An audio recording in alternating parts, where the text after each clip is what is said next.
My God, guys. Okay, I promise. Maybe. Okay, let me not promise.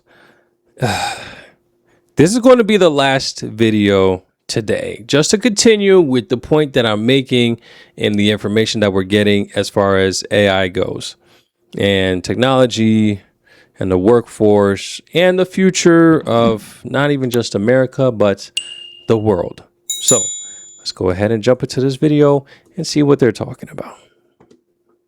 The AI revolution appears unstoppable, with the billionaires driving it still talking up a new world of promise. While for most people, it's mostly stirring anxieties about their jobs. So which jobs are most in danger, and what industries are going to survive and even thrive potentially in the age of artificial? Okay, this may actually make some people anxious. I would say if you're an anxious individual, just stop right here and just click the video. Even unsubscribe if you wish. Okay, don't unsubscribe. Don't unsubscribe. But like this may actually be interesting. Artificial intelligence. Our reporter, Rory Campbell, has gone straight to the source of all knowledge, interrogating AI itself. The types of jobs that are safe are the sorts of things where you're using your hands or you're interacting with people. The sorts of jobs that are at risk from AI are the sorts of jobs that can be automated, particularly around clerical roles. Artificial intelligence is transforming our world fast. Delivery drivers are being replaced by robots. They're not in Australia yet, but they're rolling through US neighbourhoods. I never even heard of Taurus. The daily chores could soon be a thing of the What is that? One of these costs $28,000 and they're scheduled to be shipping in the US sometime this year. Excuse me? Bro, this is literally... It's literally iRobot, man. What is happening? This is happening way too fast, man. No way. What? AI, enabling it to do basic household tasks autonomously. Not everyone welcomes our automated workforce. That's right. No, yeah, back up. Don't you dare say hello. Remember, it's humans first, then dogs, then robots. And it hasn't always been a smashing success. Ooh! That's tragic. A few bumps in the road caused by, well, bumps in the road.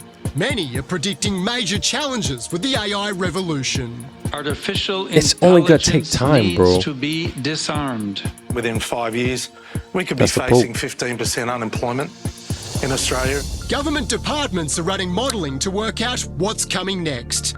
A report found the jobs likely to be slashed the most by 2050 are general admin staff, receptionists, accounting bookkeepers, sales, marketing and PR, and business and systems analysts. The safest are cleaners, nurses and midwives, business administration managers, construction and mining labourers, and hospitality staff. Is this already happening, or how fast is this change going to take hold on those jobs that are vulnerable? It is happening. So it's not happening in the way that we expect. There aren't that many mass sackings or mass retrenchments yet, but companies are slower to hire, especially entry-level workers. So the unemployment rate for recent graduates for white-collar jobs has already started to go up. In the past, ChatGPT boss Sam Altman predicted mass-scale axings. This week, he declared those predictions were wrong. I think the change will be gradual at first because... My man, this guy looks like he's like, forget humanity. How far can we push the limit? That's the vibes he gives me, man. He should have been... He should have been kept in a closet or something, but let's keep going. It's still, there's still a lot of unknowns. There's still a lot of caution around AI. So I don't think there'll be massive changes in 6 to 12 months, but I'd say by, 5 to 10 years, we'll definitely be noticing quite a difference. So what can you do to prepare? I think it is really valuable to learn how to use these models, both to improve your own skills, fill in the gaps, but also because this is where a bunch of the economy might be in the future. Employment in some occupations will definitely be lower, but we'll have a larger economy and that creates jobs. Maybe AI has the answer. I'm here and ready to help. What's on your mind today? I'm wondering what sort of jobs are most at risk from artificial intelligence in Australia? In Australia, jobs most at risk from AI include clerical, administrative, and data entry roles, customer service and call center staff, retail sales assistants, and bookkeeping support. Is artificial intelligence actively looking to replace humans in jobs? No, AI isn't out there plotting to replace anyone. It's a tool developed by people and businesses to solve problems or improve efficiency. Okay, what does improve efficiency mean? Huh? One job should I pick to make sure I'm safe from AI? If I had to pick just one, I'd say something in nursing or a similar healthcare role. It's very human-centered. It's almost like it has a heart. Rory Campbell there. And as it happens, Australia's largest private survey of workforce trends has just landed this afternoon. It's put out by the multinational recruitment firm Hayes, and its Asia Pacific CEO Matthew Dickerson joins us now. Matthew, thank you very much for being with us. Are you already seeing AI shift the jobs market, like how it is affected?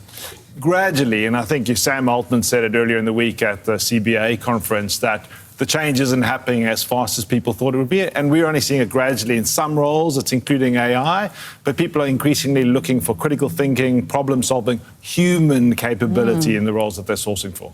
So we keep hearing that knowledge jobs like law and accountancy will be the hardest hit, but your survey today says people in those fields actually have the highest expectations of pay rises over the next 12 months. How do you square that up? They're still in high demand and there isn't great supply for them in the marketplace. So their skills are in demand.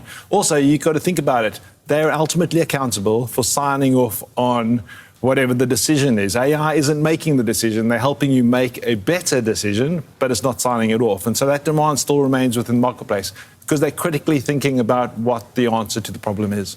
Academic Carly Moore-Gilbert wrote a piece this week questioning whether or not there was merit remaining for university as a higher education in whatever fields do survive AI. Do you think that there is? I mean, are we going to have a time where they may not necessarily degrees, that kind of education isn't needed?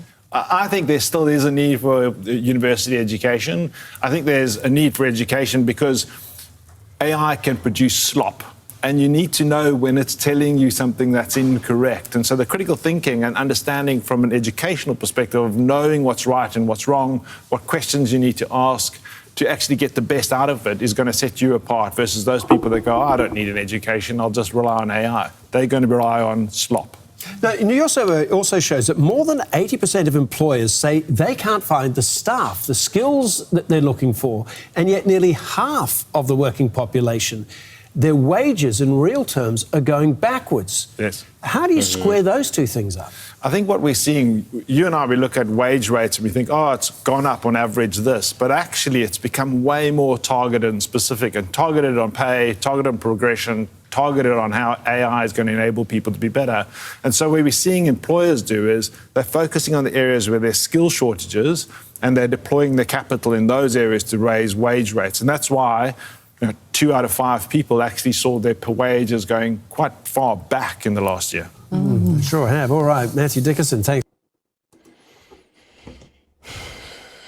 Well, you guys have seen it yourselves. The information in regards to AI and the changes that's been happening in regards to jobs that are at risk. It just makes me wonder.